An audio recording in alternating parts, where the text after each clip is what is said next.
Hello and welcome back to another episode of Who's This Guy? On today's episode, we're looking at a very divisive game. Some love it, some hate it, some think it ruined the series, others just think it's a bit meh. Damn it, Tom the Imaginary Editor, we're not talking about Forza today. It's Need for Speed Shift.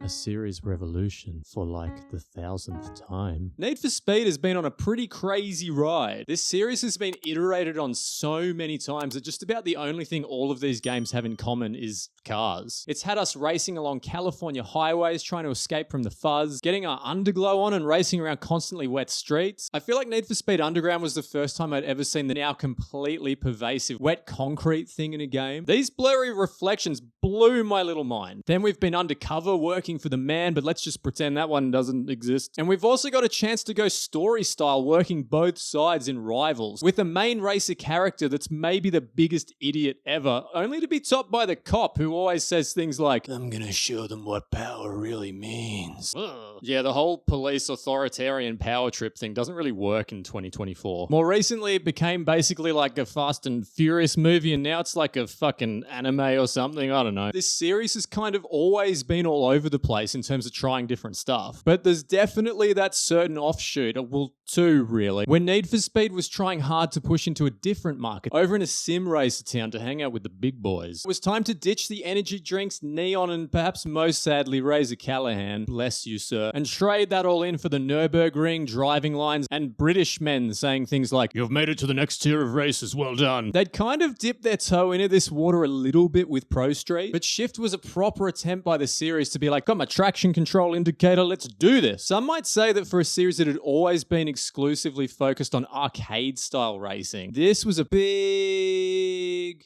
pivot. A fish out of water. I suppose the first thing we should talk about when it comes to any driving game is the driving. And oh boy, this is where Need for Speed Shift is a real kind of love it or hate it deal. Let me say that I'm not a professional racing car driver. What? But I do not think that real race cars behave the way they do in Shift. These vehicles are absolutely desperate to oversteer. You'll notice this thing when you play in chase cam. Every time you so much as think about touching the stick or nudging your steering wheel, the nose of the car squiggles.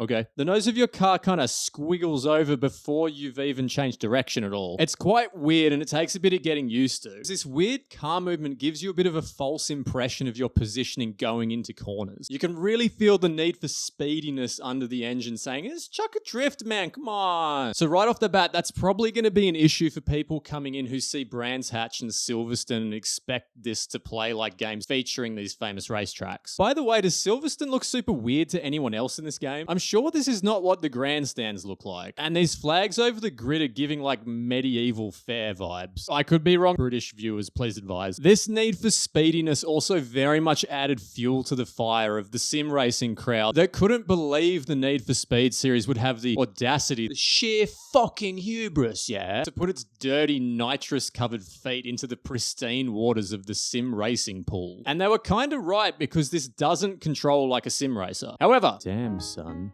you fun. Hold on to your hats because this is the bit where I say that I think this game's actually kind of fucking awesome. If you're a sim racing fan and you're like, what the hell, this thing has slippery, twitchy, awful controls. Yeah, you're probably right. Those same twitchy, slippery controls make going around these all too familiar tracks a really different experience. You know that feeling when you pick up a new Forza or a GT game and you go to Laguna Seca for like the 17,000th time and you go through the corkscrew yet again? It feels nice. It's like a warm, nostalgic feeling, brings back nice memories, but it ultimately feels pretty similar to the last time you did it, just the cars might be a little bit shinier this time around. The first time I approached the corkscrew and Shift, I didn't know what was going to happen, and I knew that if I went off the track and into the wall, it was going to be a seriously unpleasant experience. Contact in this game is handled brutally. It reminds me of when you get hit in Hollow Knight. It's like the devs are saying, you fucked up, man. The AI really helps with this too. These cars are pretty aggressive and will bump and block not only with you, you, but also with the other competitors, which is really cool. It never really feels like you're the focus of the races here. You're just surrounded by driving line bots. Everyone's trying to win, and everyone can and does make the same mistakes that you can. You'll see AI racers locking up their brakes all the time, going off track, and occasionally having enormous crashes that have nothing to do with you. Holy shit. Sometimes the crashes are maybe my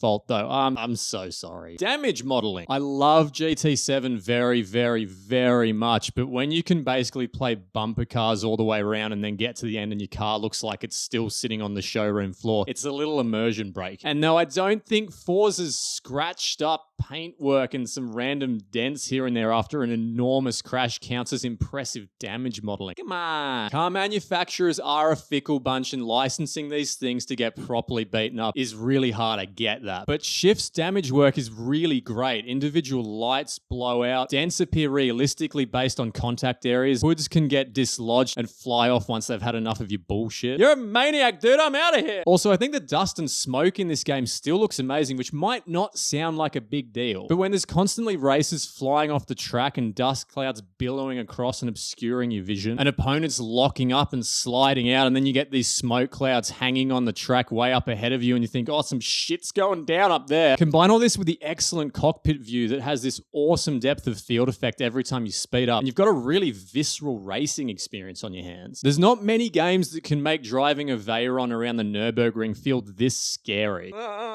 There's really nice little details as well. I really like how when you're in bumper cam, the gauges are specific to the individual car you're driving. It's just one of those little things where you can tell the developer was like, oh, this will be cool to put in there, rather than just going with a generic option. They definitely want you to play this game primarily in the cockpit. These look pretty great for 2009, and the driver animations are really excellent. It would have been nice to see some wet weather racing or some night races in here, but they do a pretty good job of mixing up the skyboxes and different times of day to keep things looking pretty varied. The London Riverside track in particular still looks awesome. Also, based on the existing frame rate on the Xbox 360, I suspect maybe they did try to implement wet weather effects and they're like, no, take it out, take it out. Solid gold walls. Since I've started making these videos, I tend to look at games in two main ways. The gameplay core is like the center of your house, and the progression, objectives, career structure, this stuff is like the walls that surround everything, support it, give it form. In my Mario Wonder review, I described that game as a house with no walls, because I think the gameplay is really spectacular, but there's not much around it to support it. Nothing to unlock aside from the badges, no secret characters, no real progression aside from going from level to level. This doesn't make Wonder a bad game, but I made the argument that if it was surrounded by more of this stuff, that game would be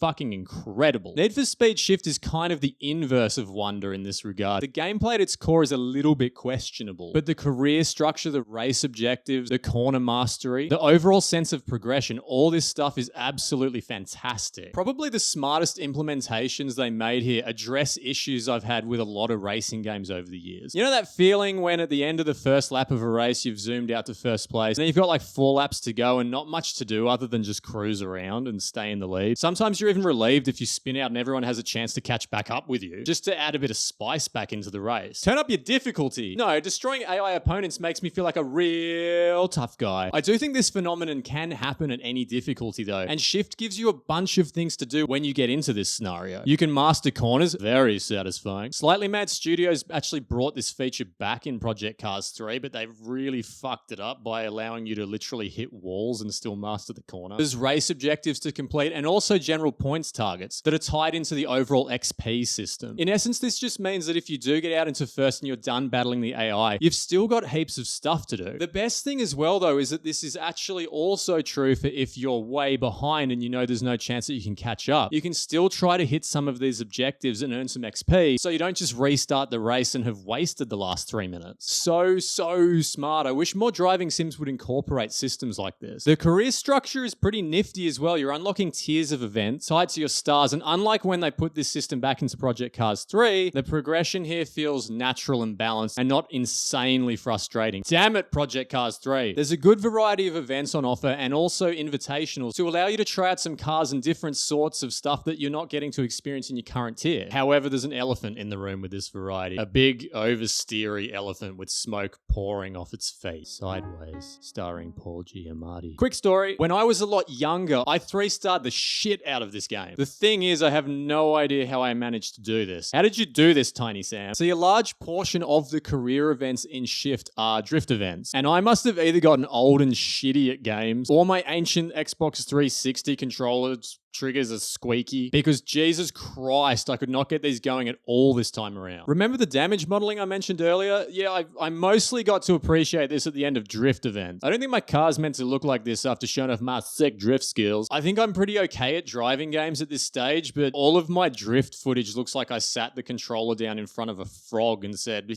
"Have a go, champ." I must have been in the zone or something when I was younger doing this. And if you're really good at these events, let me know below what a fucking ninja you are, and I'll go have a cry about how old and newbie I've become all together now. So what do we get when we put a kind of weird, simmy, but still kind of arcadey driving model and combine that with an excellent structure, career progression, and cool objectives, and a focus on visceral racing over clean, clinical perfection, and wrap it all up in a franchise that has traditionally existed outside of sim races? Well, you get a game where I'm not surprised it struggled to find a home. Not quite enough of a sim to satisfy the sim crowd, but also nowhere near Need for Speedy enough to satisfy that team either. But that's kind of what I love about Shift. It doesn't really fit a mold. It feels super unique to other racing games from this time. And I think we should encourage series to try new things. We don't want the same thing again and again and again. But maybe I do, though. I always complain when things change, but I also complain when things aren't different enough either.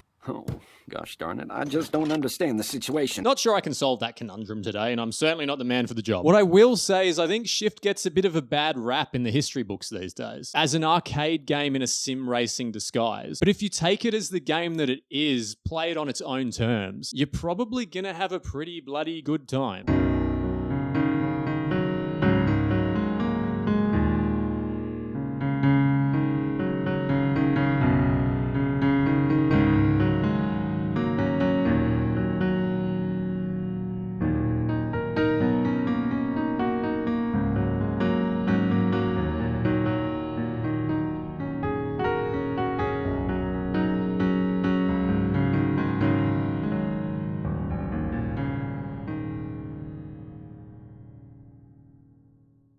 Thanks so much for watching my video, guys. I really appreciate it. I love games. I love making these videos, so I'm just humbled that you choose to spend some time watching me ramble. If there's anything in particular you'd like me to ramble about, let me know below. If you've liked this video, I think you'll probably like this one as well, so check it out if you'd like to. My name's Sam. Thanks again, and see you soon.